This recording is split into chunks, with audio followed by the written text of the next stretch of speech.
This week in Aristeia 101, it's Carnage.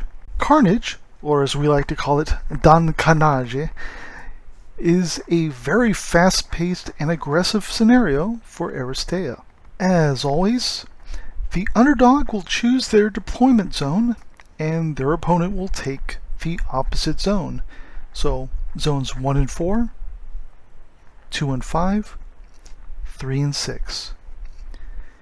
And as you would expect, underdog will start deployment first, with both players alternating until all characters are deployed. Unlike most other scenarios, however, you may only deploy inside of your deployment zone. The initial scoring zone will be the central scoring zone, as you would expect. Now, that being said, at the start of each subsequent round before the planning phase, the underdog chooses that round's scoring zone, but only if at least one player scored victory points in the previous round. If neither player scored, the scoring zone stays the same. Now, what is very noteworthy here is, yes, this is perfectly normal. This is exactly what you're used to for pretty much all the scenarios.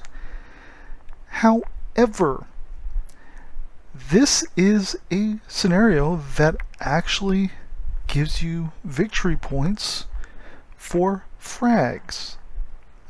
During the objectives phase of each round, check whether either player has achieved any objectives. Award them with appropriate victory points if they have accomplished the following: having more characters inside the scoring zone at the end of the round than the opponent.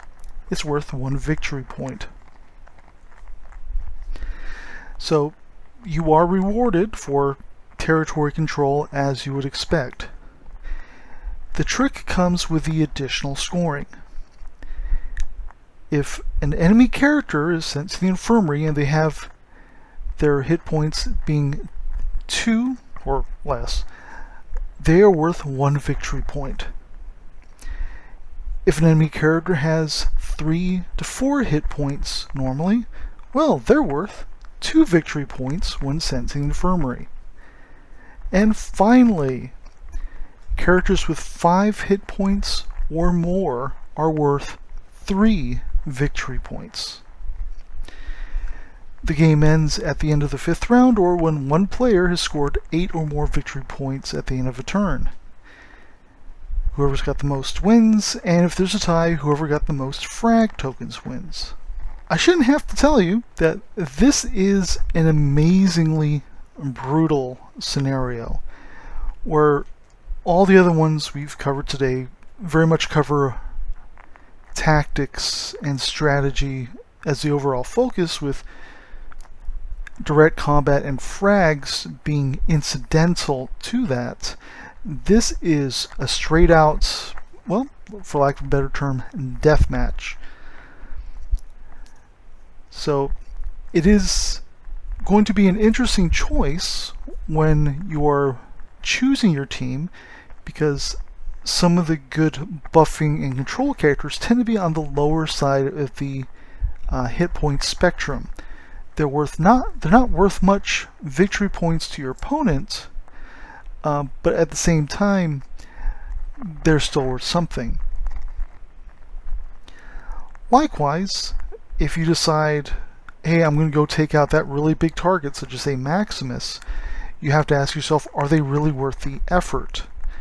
3 victory points is nothing to sneeze at, but very often characters with 5 hit points or more are also really difficult to remove or just outright dangerous. So you will absolutely have to have a fairly strong damage, or at least competent damage dealing capability in your team. And you do need to be very much aware of that the synergies you might normally take for granted are probably more at risk in this scenario, because, well, even a low point character is still worth points. And the less spread out the enemy's focus is, the better for them. So they take out small character, and go after the big ones. That works perfectly well. If they spend all their time trying to go after the big characters and they leave your little characters alone, that doesn't do as well for them necessarily. When you are looking at this scenario, this is actually, and I don't normally make this recommendation, but I would honestly say that I would rather personally go for the Standard Tactics deck or Sterling Forge.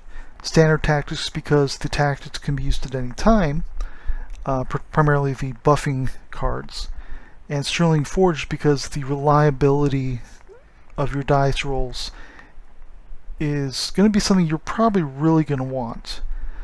I personally prefer TCOM, and I prefer the control over my deck, but this is going to be a very hectic scenario. So it feels a little harder for me to recommend it just off the get-go. You may not have the chance to really get the card engine going, so to speak. There is something to be said about the reliability of TCOM and aiming for that, but you'll need to be a little more sure in your team composition that you're not going to get important characters with tactics that can only be used by them taken off. And that would be another thing as well, tactics favoring team play versus they're only for specific characters might be a little bit better in this situation. But that is Carnage. Keep a Hooligan, Primus, Bonsai Zap, and VNB Saber have had many glorious matches playing Carnage. They like it quite a lot. It is definitely fast-paced and brutal. So if you want a more aggressive game of Aristeia, this might be the scenario for you. Like, comment, and subscribe. Next week we'll be talking about Capture the Flag.